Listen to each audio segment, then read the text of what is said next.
Boa noite, meus amigos. Estamos aqui de volta. Como sempre, começamos nosso programa invocando a Santíssima Virgem Maria, o Santo Padre Pio de Pietrelcina, para que roguem a Deus que nenhuma injustiça se cometa nesse programa.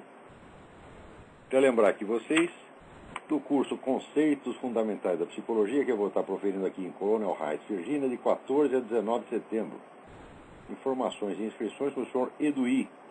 Telefone 041 9974 4443 ou 041-3527-0987 ou pelo e-mail edui.ferro@uol.com.br. A programação do curso está lá no meu site olavodecarvalho.org. Lembrando também do curso de Simbologia e Cosmologia do meu filho Luiz Gonzaga de Carvalho Neto, o Gugu, que está formando uma turma para o segundo semestre do ano em Fortaleza. Informações e inscrições com Renata, telefone 085-8652-0581. Se quiserem informar a turma aqui em Belo Horizonte e Brasília, informações com o Eduí pelo mesmo telefone que eu já dei acima. Aqui eu recebo um pedido muito justo do pastor Elder Faber para apoio a um abaixo-assinado que está sendo circulando pela internet em defesa da psicóloga Rosângela Justino, que está ameaçada de perder o registro no Conselho Federal de Psicologia, porque se alguém aparece no consultório dela dizendo, olha, eu sou homossexual e queria largar disso, queria outra vida, tal, e ela então comete o crime de ajudar a pessoa a deixar de ser aquilo que a pessoa não quer mais ser.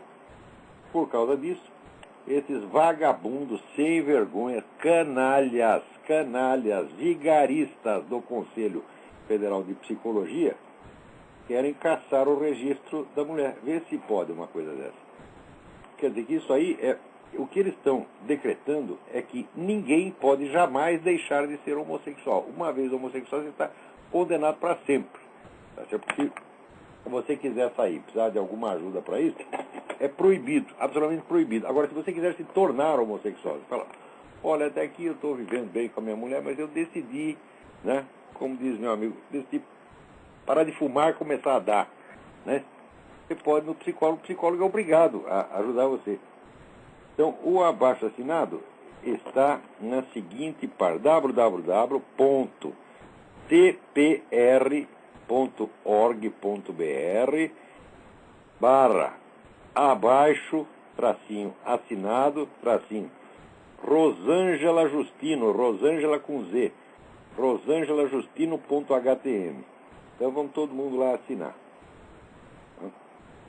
Aqui alguém me chama a atenção, para que na Veja dessa semana, que eu não li, diz que há um artigo da Raquel Salgado, no qual o deputado do Partido Comunista do Brasil, PCdoB, Flávio Dino, afirma na defesa da aprovação de um projeto de lei que controla a internet das campanhas eleitorais. Não podemos aceitar que a internet seja um território sem regras. Olha, eu também acho que a política não deveria ser um território sem regras. Uma das regras deveria ser a seguinte: qualquer partido que tenha apoiado um regime genocida deveria ser fechado e seus líderes colocados na cadeia. Eu acho que é uma regra que tinha que ser adotada no Brasil. A existência do PCdoB, que é o partido maoísta, o partido que durante décadas apoiou o governo mais genocida, o governo que matou 70 milhões de seus próprios cidadãos. Um partido desse não pode existir. Aqui, senhor Flávio Dino, eu acuso o senhor publicamente, como membro do PCdoB, o senhor é cúmplice moral do governo mais genocida que já houve na história humana. O senhor é um criminoso. A presença de gente como você na política é uma vergonha. Eis aí uma regra. Vamos fechar os partidos que foram cúmplices morais de genocídio e botar todos os seus líderes na cadeia. É o que tem que fazer. Se o senhor quiser fundar um partido nazista, o que acontece? Põe o cara na cadeia, evidentemente. Por quê? É fácil, o nazismo acabou, o regime nazista acabou. Então agora todo mundo virou heróizinho contra o inimigo morto. Agora, comunista ainda tem poder. Então, todo mundo baixa a cabeça, todo mundo puxa o saco e deixa vagabundos como esse pessoal do Partido Comunista do Brasil ficar posando de gente séria, ainda querendo cagar a regra e querer, vamos dizer, limitar a liberdade de expressão dos outros. Olha, a própria articulista classifica essa manifestação do deputado do PCdoB como uma opinião dinossáurica só compartilhada por ditadores chineses, iranianos, cubanos e norte-coreanos, que tentam controlar a rede de computadores. Nas democracias dignas desse nome, a internet é indisciplinável. Raquel Salgado, fique sabendo que aqui o governo Obama já está tomando todas as providências para instaurar o controle da internet e para tapar a boca de todos os seus adversários. Está havendo a mesma coisa aqui, quer dizer, não é só no Irã, não é compartilhado só por ditador chinês, iraniano, é pelo Obama aqui também. Agora, isso não é publicado no Brasil. Recebo aqui também uma mensagem do Eduardo Marcos Filho, dizendo o seguinte: professor, começou a cruzada do Rosário para a consagração da Rússia. Será que em 1917, quando houve a aparição de Nossa Senhora em Fátima, ela pediu que o Papa reunisse todos os bispos do mundo e consagrasse a Rússia ao Imaculado Coração de Maria. Isso seria, vamos dizer, o acontecimento mais fundamental da história do século XX. Vamos dizer, a conversão da Rússia ao catolicismo mudaria o curso da história. Tá certo? E ela avisou que se não fizesse isso, haveria as seguintes coisas: haveria uma nova guerra no pontificado de Pio XI, exatamente como aconteceu. E a nova guerra seria prenunciada pelo aparecimento de luzes estranhas no céu, como toda a população parisiense viu logo antes da Segunda Guerra. Tá certo? E que pronunciou várias outras coisas, todas aconteceram, todas. Leiam o livro do padre Paul Kramer, A Batalha Final do Diabo. Esse livro tem em português na internet, não tem desculpa para não ler. Eu considero um dos livros mais importantes que eu li na minha vida. Está documentada toda a infiltração nas altas esferas da igreja. Tá certo que você, hoje em dia, quando está falando com um bispo, com um cardeal, você não sabe o que está falando, não sabe se é um cara da igreja ou um cara da KGB. Tá certo? Então, desde que Nossa Senhora fez esse pedido, tem gente no Vaticano fazendo todo o possível para que essa consagração jamais se realize. Tá certo? Então isso aí já está atrasado de mais de 4 décadas. E toda hora aparece lá um cardeal desconversando, e não faz. Né? Quer dizer, a própria igreja já declarou que a aparição de Fátima foi uma coisa legítima, que é um acontecimento fundamental. O próprio Papa já beatificou as 3 crianças que receberam a mensagem, tá certo? Quer dizer, confirmou a veracidade da mensagem, embora a terceira parte não tenha sido divulgada integralmente até hoje. Mas e a consagração da Rússia? Nada. O pessoal está enrolando. Então agora, daqui eu não sei quem foi que lançou, foi a Fraternidade de São Pio X, lançou a Cruzada e o Rosário, fiz uma consagração da Rússia ao Imaculado Coração de Maria. Então vocês são católicos, aqueles entre os meus ouvintes que são católicos, por favor, rosário neles, todo dia. Tá certo? Um dia o Papa vai ceder, tá certo? Vai ceder e vai fazer o que é obrigação dele fazer. Por falar em Papa, daqui a pouco nós teremos uma entrevista com o padre Paulo Ricardo, que vai nos esclarecer algo desta encíclica, que nos deixou perplexos. A encíclica tem uma parte doutrinal, que está tudo muito certo, e tem uma parte de análise da situação socioeconômica que está 100% errada. Eu não acredito. Essas coisas. Alguém meteu a mão nessa encíclica. Aliás, no livro do padre Paul Kramer, ele informa que a reforma feita em 1967, a reforma da Cúria Romana, modificou a estrutura de poder, de maneira que a maior parte das decisões, hoje quem toma é o secretário de Estado, e o Papa só assina embaixo, coloca o carimbo. Quer dizer, a autoridade do Papa, o poder do Papa sobre a igreja diminuiu formidavelmente. E esse pessoal que está infiltrado na burocracia, que domina a burocracia, são esses caras que estão mandando, eles fazem o que querem. Né? Então daqui a pouco o padre Paulo Ricardo vai nos dar um esclarecimento sobre isso, espero que ele consiga a ligação. Eu queria recomendar aqui para vocês 2 sites que me foram informados aqui pelo Luciano Lucena, de Taubaté. Os sites são realmente muito importantes. O primeiro é http://pesadelochinês.blogspot.com. É a única fonte de informação no Brasil que está permanentemente atualizada a respeito dos horrores que estão acontecendo na China. E que o pessoal fica preocupado, então, com o destino dos pobrezinhos dos terroristas que estão, né, presos em Guantánamo, né? E todos eles saem da prisão mais gordo do que entraram. O maldito exército americano obriga os caras a comer isso, eles de hambúrguer, steak o dia inteiro, uma coisa cruel. Tá entendendo? Agora, enquanto isso, na China estão lá cortando orelha, cortando nariz, matando gente a rodo. e não sai uma linha nessa porcaria dessa mídia brasileira aí, Estadão e Folha e o Globo, que não serve nem para limpar a bunda, meus filhos. Que bunda é um lugar de respeito, tá entendendo?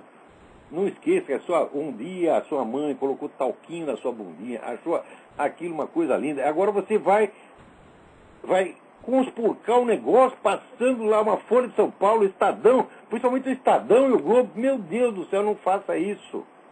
Não faça isso. Aqui o Flávio, outro site que ele recomenda também é http://blogdafamiliacatólica.blogspot.com, né? Olha, esses dois sites são pontos principais de informação. Olha aqui, gente. A revista Newsmax, que é muito importante aqui, ela publicou agora uma edição especial sobre a crise da mídia impressa americana. Os jornais aqui, os grandes jornais, que são todos vendidos para esse pessoal do Bilderberg, estão todos falindo. Quer dizer, você mente. Chega uma hora que o leitor enche o saco, não acredita mais. E se não acredita mais, para que ele vai comprar aquela porcaria? Então, você vê, o New York Times já foi obrigado a, veja que coisa desesperada, arrendar metade do seu edifício para poder arcar com as despesas. Isso aí, quando o jornal faz isso, quer dizer, está na véspera de fechar. Tá certo? E, enquanto isso, a única fonte de informação garantida é a internet. Claro, o problema, na internet nós temos um problema que tem informação demais. E tem muita porcariada também, então você tem que ter um critério. Mas você tem a liberdade de você examinar, né, as verdades, as mentiras, as parnas boas, as parnas ruins, e você selecionar de acordo com as luzes da sua razão. Tá certo? Então, aqui o Vitor Augusto Cordeiro Milagres pergunta: tenho 17 anos, estou prestes a fazer vestibular. Sempre que posso, escuto a gravação do seu programa Blog Talk Radio. Muito obrigado. Digo isso porque penso em cursar filosofia e gostaria que o senhor me indicasse alguma faculdade boa aqui no Brasil, se é que existe. Não existe. Não existe nenhum curso de filosofia, tá certo? Que mereça o nome. Isso é tudo uma empulhação monstruosa. Esse pessoal, não é que o curso é ruim, os caras não têm ideia do que é filosofia. Claro que sempre tem um ou dois profissionais lá no meio que são bons, que estudaram, fizeram um esforço, mas acontece que o trabalho deles se dilui no meio, né? Por exemplo, na USP, que eu sempre desci o cacete na filosofia USP, no meio de todo aquele bando de vigaristas, tem um sujeito chamado Rubens Rodrigues Torres, que era um estudioso de Schelling, um homem muito sério, tudo que ele escrevia era coisa bem informada, séria. Então eu falei, tem um sujeito fazendo serviço direito, mas acontece que dilui no meio, entendeu? Você vai estar lá, eu tenho que ouvir aquela pseudo-filosofia de Dona Marlene Chauí, Gianotti, etc. Não dá. Mas não vale a pena. Eu sugiro o seguinte: você faça o curso de alguma outra coisa, tá certo? E acompanhe o meu curso de filosofia aos sábados. Agora, pega um curso bom. Curso bom no Brasil tem curso bom na área técnica. Curso de engenharia, excelente. Curso de engenharia naval, muito bom. Tem alguns cursos de física, muito bom, embora físico será tudo maluco. Então, pega um curso dessa área, ou então um curso da área de História da Arte, uma coisa assim, alguma coisa que sirva, inclusive, para a sua profissão. Veja, a filosofia não é uma disciplina como as outras. Eu sempre recomendo que a pessoa se preencha do conhecimento factual, conhecimento de história, conhecimento científico, antes de começar a meditação filosófica.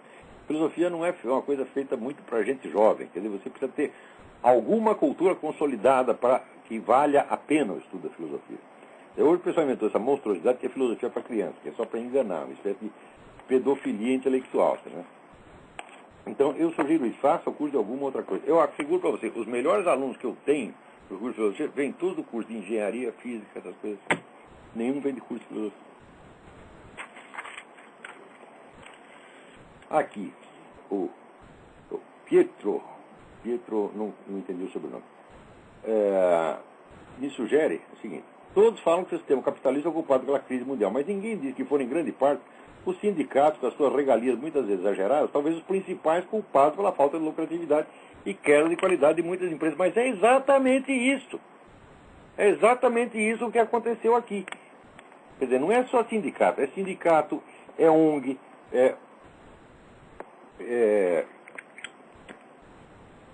comedeira de partido político, e, sobretudo, aquele famoso plano Cloward-Piven, bolado por gente que é da curriola do Barack Obama, né, que eles pensavam assim: a Previdência Social anuncia certos direitos, mas na verdade só 10% das pessoas que nominalmente têm esse direito estão desfrutando deles. Se a gente conseguir inscrever os outros 90%, vai falir a Previdência. E daí dá uma crise, e daí a gente instaura o socialismo. Eles planejaram isso há 30 anos, explicaram, publicaram isso no jornal, na revista The Nation, tá certo? Disseram o que ia fazer e fizeram. Agora vem até o Papa dizer: é o liberalismo, a desregulamentação do mercado que criou a crise. Mas o que é isso? O que entende o Papa de economia? Hã? Note bem, quando o pessoal fala infalibilidade papal, a infalibilidade papal vale para as matérias de doutrina e de moral. Isso não quer dizer que aquela pessoa seja infalível. Quer dizer que Deus não permitirá que um Papa promulgue uma doutrina falsa ex cátedra. Isso Deus não vai permitir. Então a infalibilidade não é propriamente dele.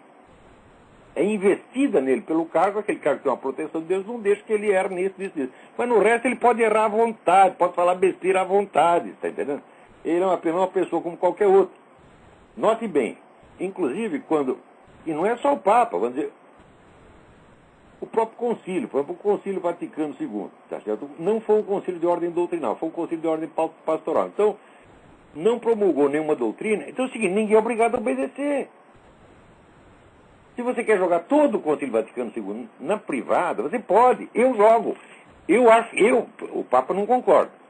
Acho que o Padre Paulo Ricardo também não concorda, mas pelo que eu vi do Concílio Vaticano II, nada se aproveita. Nada. Porque São Tomás de Aquino diz o seguinte: a ação boa é aquela que é boa nas suas intenções, nos seus meios de realização e nos seus resultados. O concílio foi mal na sua intenção, porque antes de lançar o concílio já fizeram aquele pacto de Metz que comprometeu, já viciou todo o concílio. Nos seus meios de execução foi só empulhação, mentira, gente sumindo com papel. Sabe, parecia Assembleia de Estudantes, tá entendendo? E nos seus resultados, eu acho que sim, 30% dos católicos abandonaram a igreja, tá certo? Os outros estão tudo desorientados, a igreja está dividida. Alguns dos melhores católicos que tinha foram até excomungados. Agora foi suspensa a comunhão, graças a Deus. O Papa fez uma coisa muito certa. Então, mas que devastação!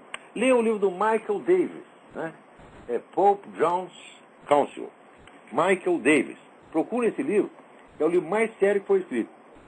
Ou então do Romano Amério, Iota Unum. Iota Unum. Vocês vão ver que desgraça que foi isso. Vamos ver se é o Padre Paulo Ricardo aí. Alô? Alô, Olavo? Eu? Está dando para ouvir? É o Padre Paulo falando. Seja bem-vindo, Padre Paulo. Você é sempre convidado especial aqui no nosso programa. O programa está às suas ordens. Muito obrigado. Quantas vezes quiser. O tempo que quiser. Pode tomar o programa inteiro se quiser. O pessoal gosta. Tá joia. Então o senhor tinha nos prometido um esclarecimento sobre o negócio da encíclica. Exato.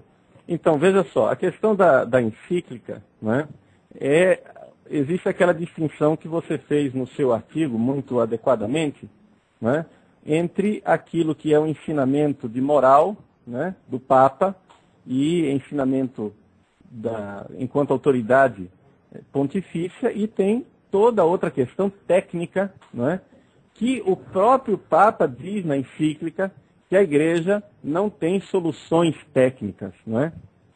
E é exatamente aqui que está a distinção mais importante que eu penso. E aqui, diante dessa...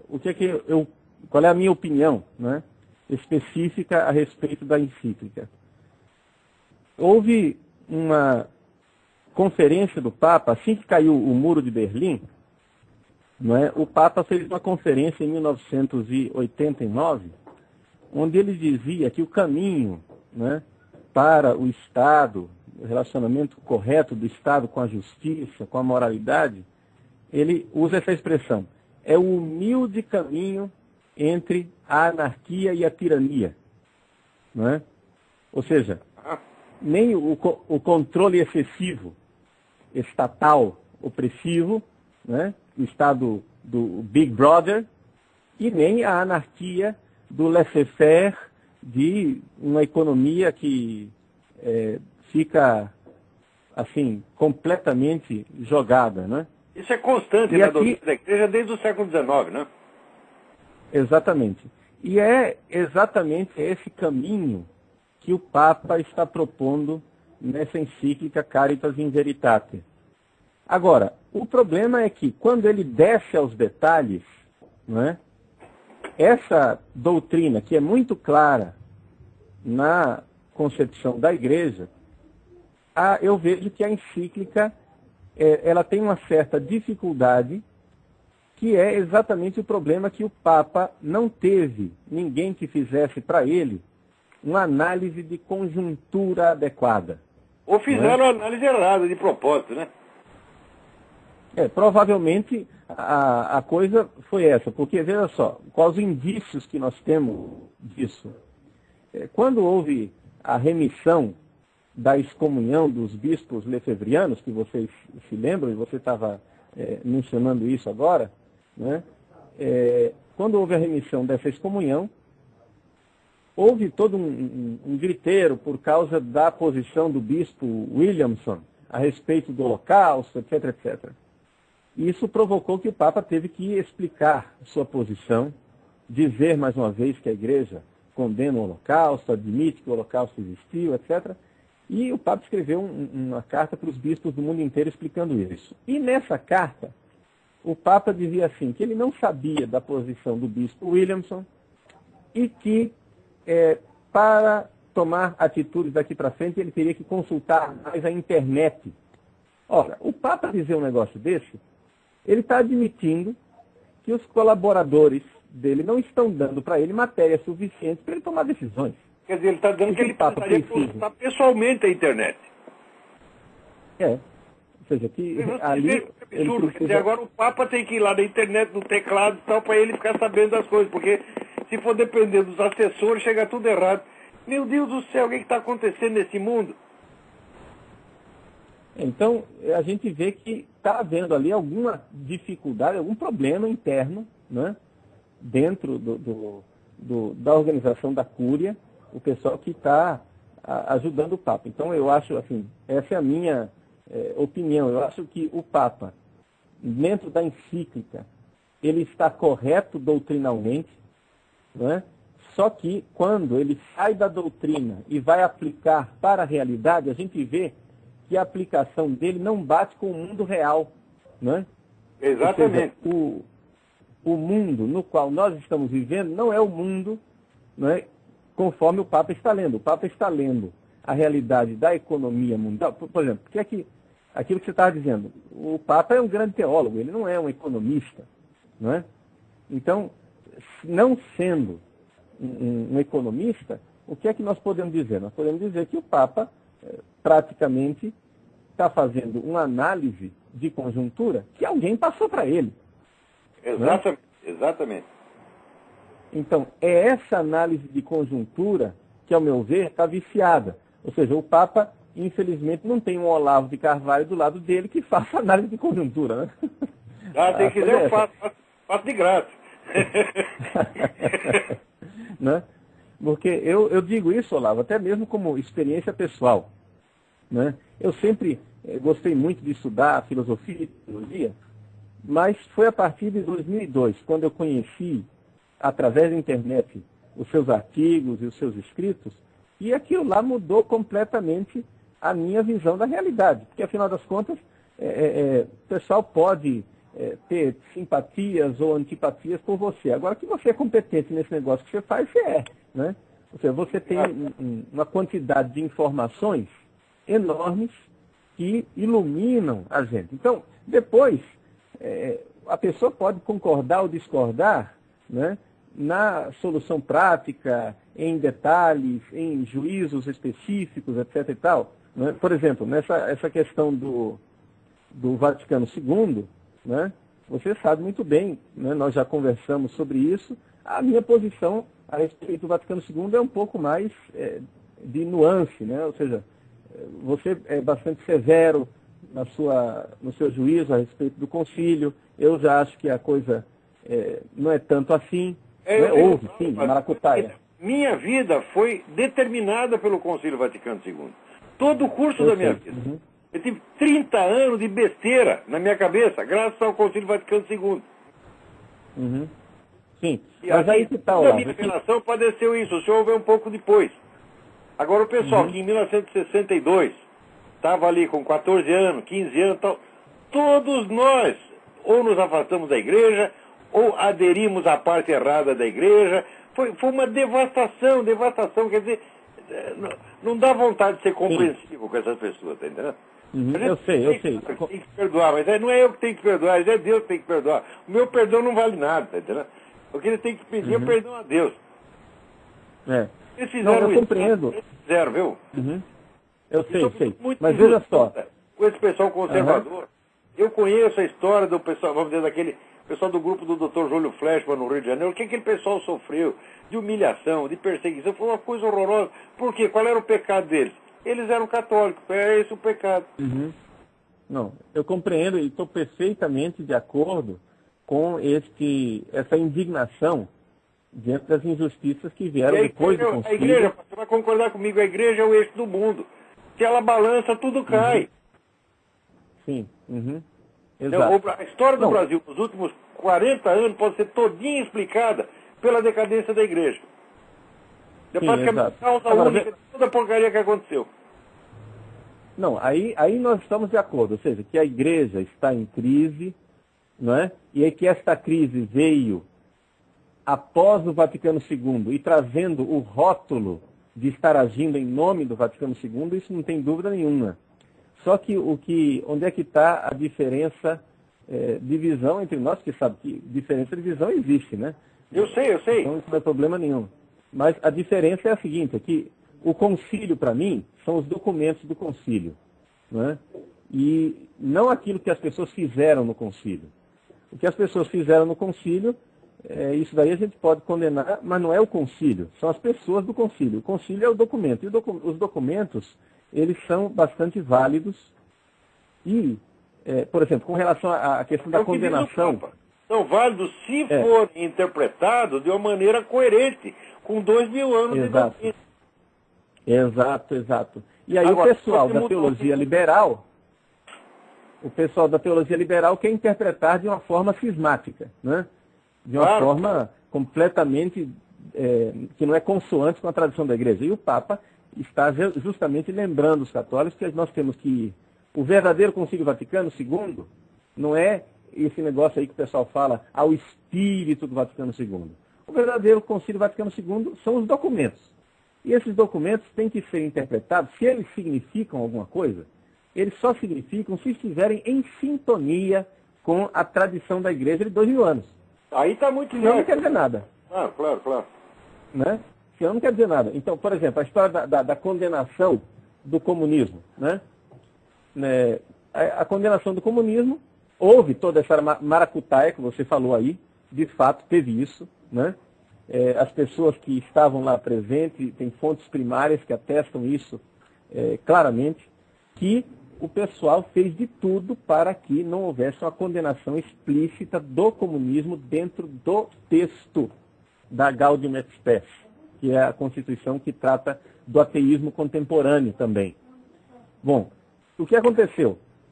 Tantos padres conciliares fizeram assinatura, abaixo-assinado, pedindo que fosse condenado o comunismo.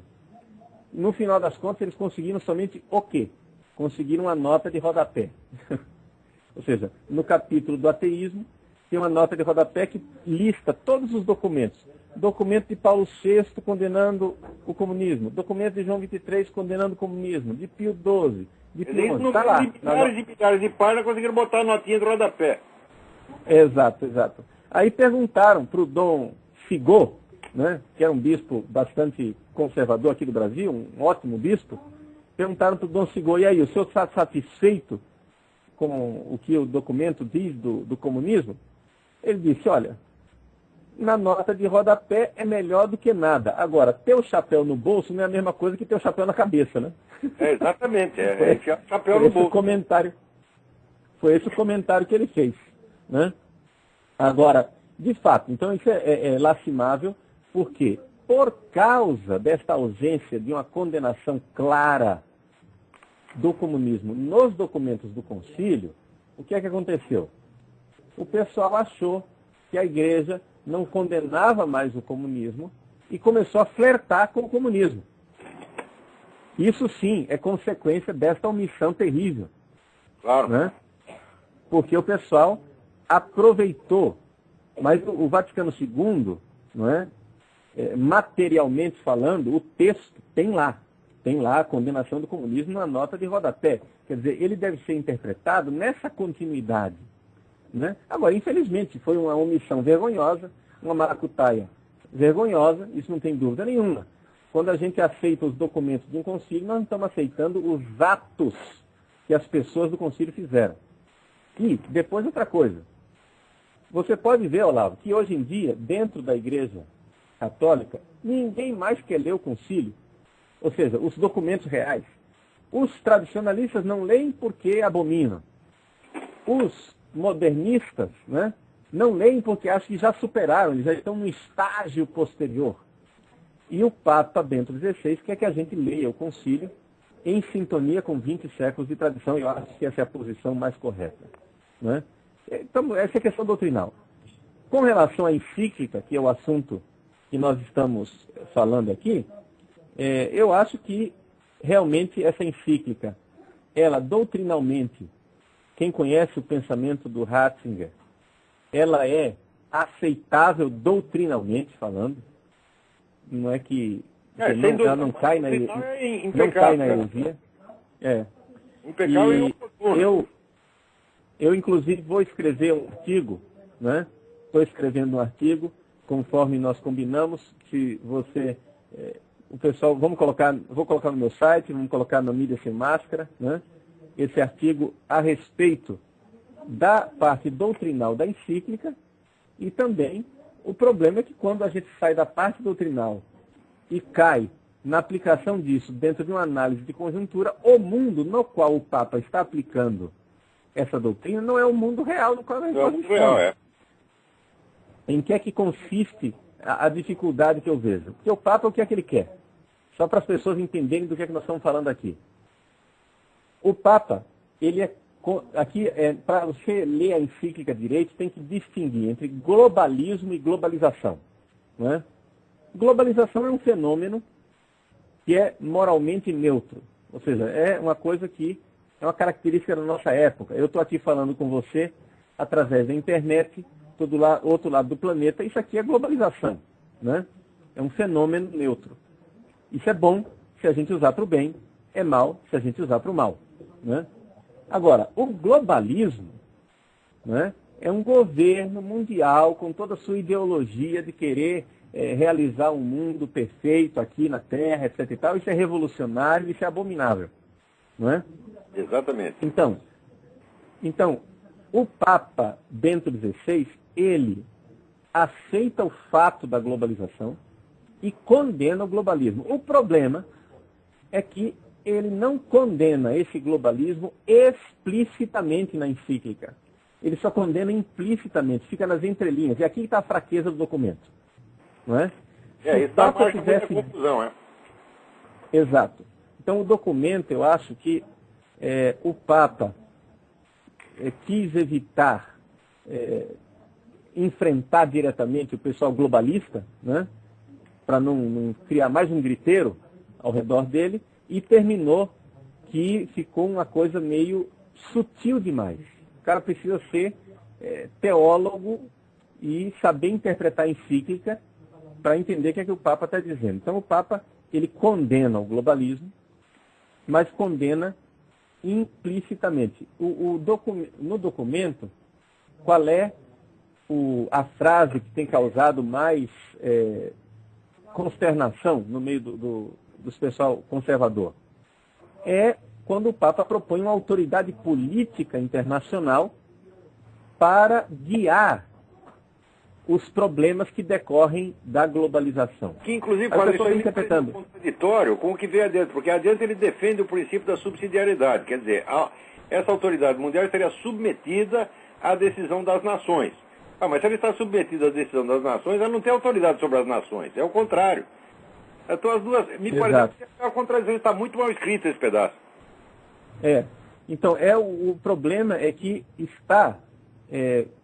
as coisas não estão claras. Agora, conhecendo o pensamento do Papa, né, em outros documentos dele, as duas encíclicas que precederam, por exemplo, as duas encíclicas, Deus Caritas Est e Spe Salvi, O Papa, por exemplo, condena claramente, né, o marxismo, etc., etc., nas duas encíclicas. Por que essa encíclica, que é uma encíclica social, o Papa não toca na existência do marxismo?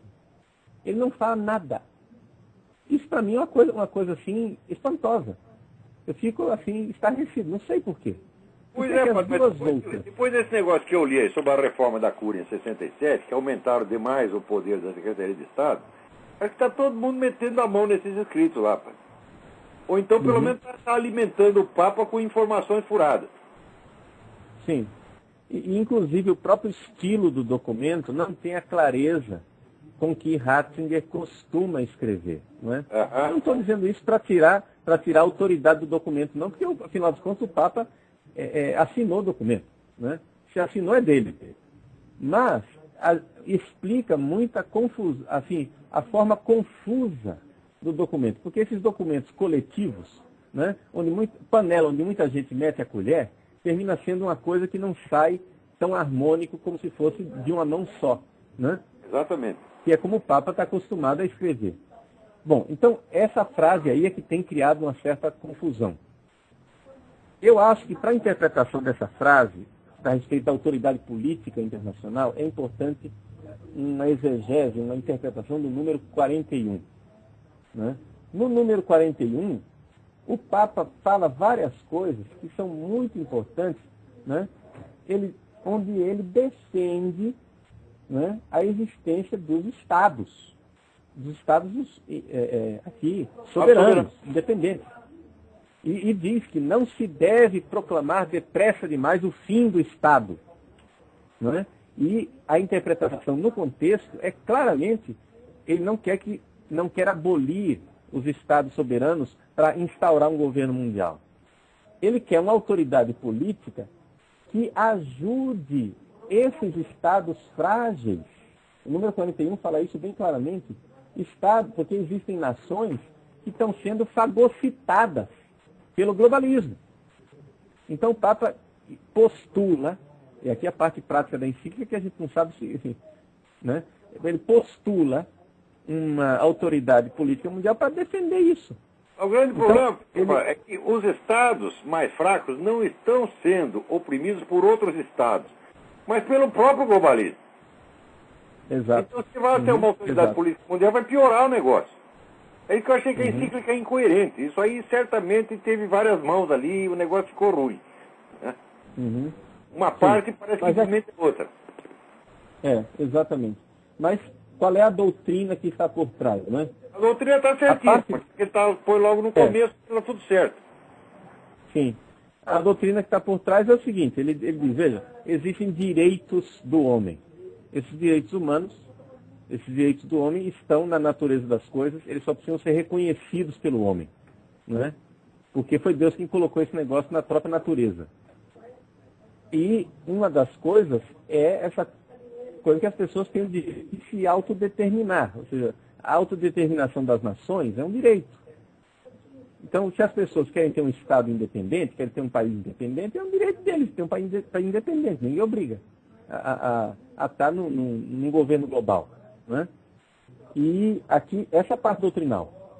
Agora, como salvaguardar esse direito é que aí a gente entra na parte técnica, que é aquilo que o Papa está sugerindo, eu posso ver se funciona ou se não funciona. Né? Aí a gente entra na parte prática, não é uma questão doutrinar. Né? E isso é importante que as pessoas entendam isso.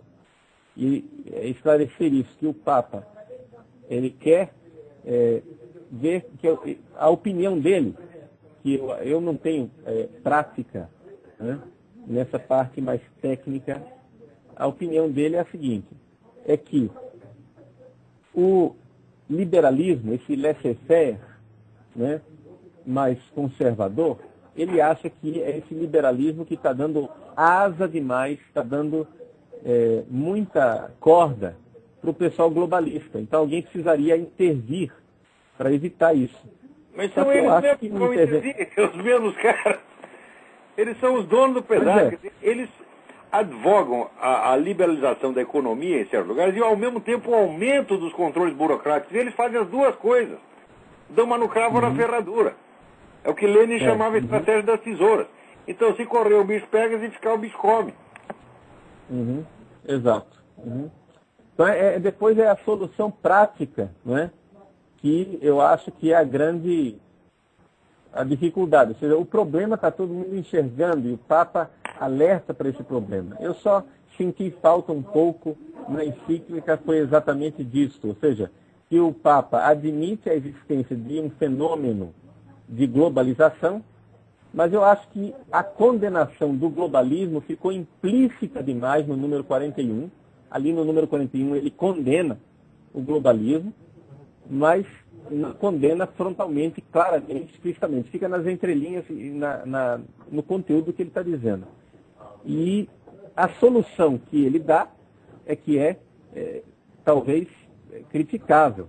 Como você está criticando, acho que a sua crítica ela é válida, né, porque você tem uma análise de conjuntura mais ampla, e essa solução final é que fica difícil. Ou seja, como fazer com que esse globalismo não vá agora fagocitar todas as nações soberanas. Basicamente, aqui é que está a grande dificuldade. A dificuldade está no descer a uma técnica, como fazer isso. E outra coisa também, o Papa postula essa autoridade internacional que ajude a fazer isso, mas não diz quem vai compor, não diz como que nós vamos agora, de repente, arranjar um bando de burocratas que tenham uma visão cristã de mundo para pôr isso em prática. Onde é que vão arranjar esse povo? Porque na ONU que eles não estão, né? Na ONU é que eles não estão, né?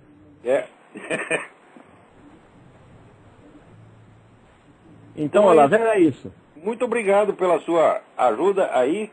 E vamos continuar meditando esse assunto, que é extremamente importante. Eu acho que o documento ele tem que ser lido sem prevenção, sem preconceito, de maneira compreensiva. Mas, ao mesmo tempo, onde há um erro de fato, a gente deve assinalar. Falar, olha, isso não foi assim, né, esse diagnóstico está errado. Então, vamos em frente. Sim. Então, Olavo, eu agradeço a abertura de deixar eu participar do programa, tá? Não, aqui é sempre oportunidade de honra, rapaz. Muito obrigado, tá? Deus abençoe você, aí toda a família. Obrigado, tá? amém. E vamos continuar nessa luta, porque a igreja merece que a gente lute contra essa crise, né? Tem o filósofo, o Rosenstock Huss, que eu conheci através de você, porque você que faz o prefácio, a introdução e as notas de rodapé do livro dele, Origem da Linguagem, né? O Rosenstock ele diz assim que a doença da linguagem é a crise. E a crise é quando o amigo fica em silêncio diante do problema do outro amigo. Exatamente.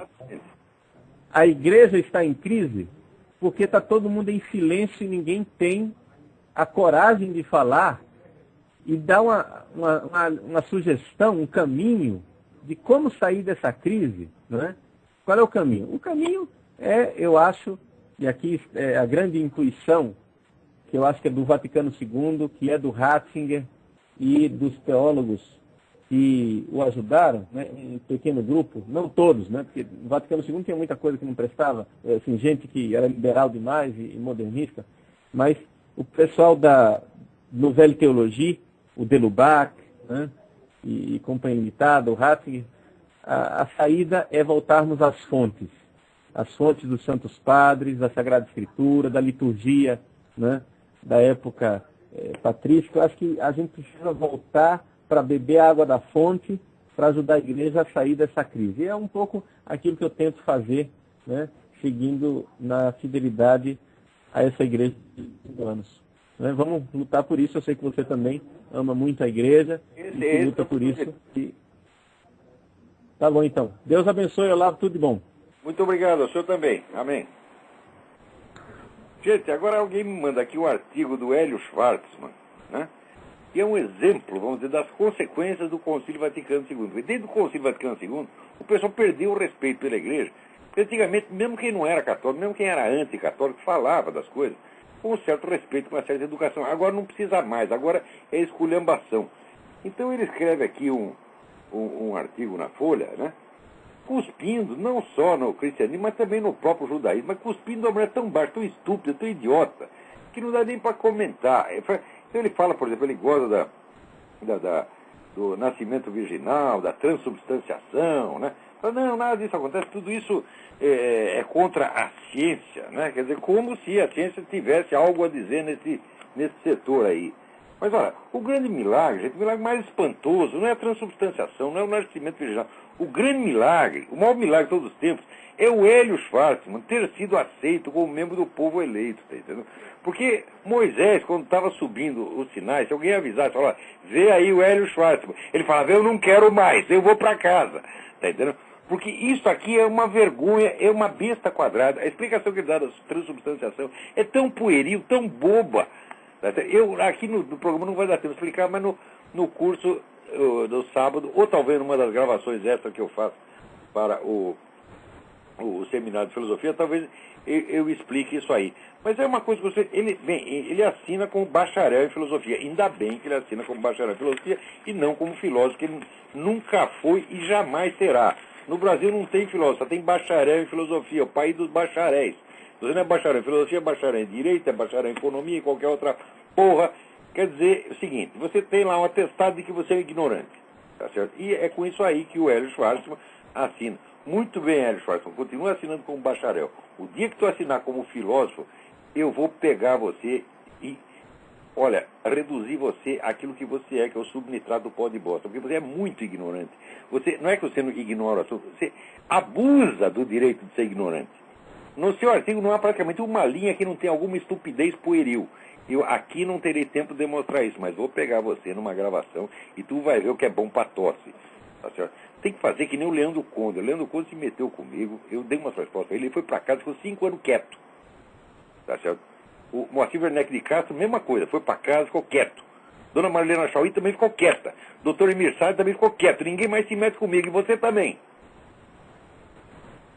Quer dizer, olha aqui.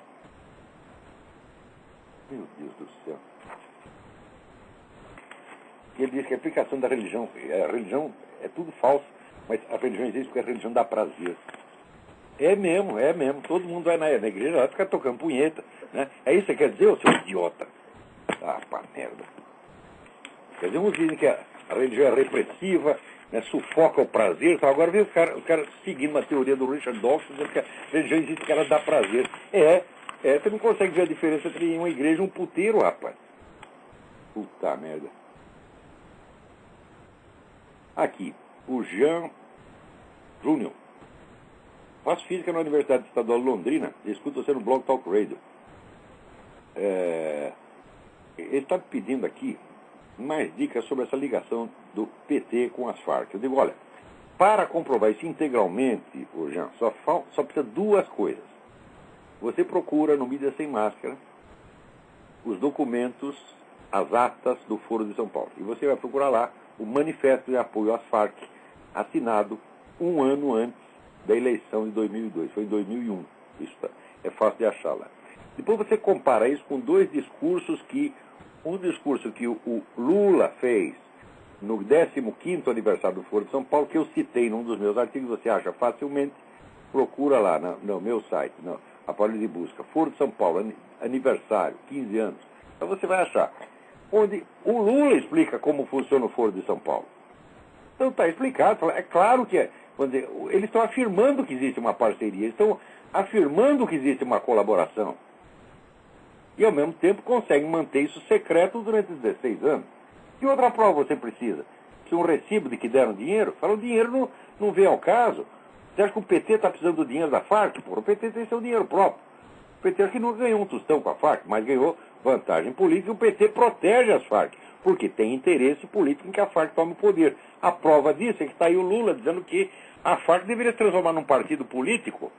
Ou seja, os caras durante 30 anos matam, traficam drogas, sequestram 7 mil pessoas, mantêm todo mundo prisioneiro em cárcere privado e depois, em vez de ir para a cadeia e ser fuzilado como devia, é premiado com a presidência da República.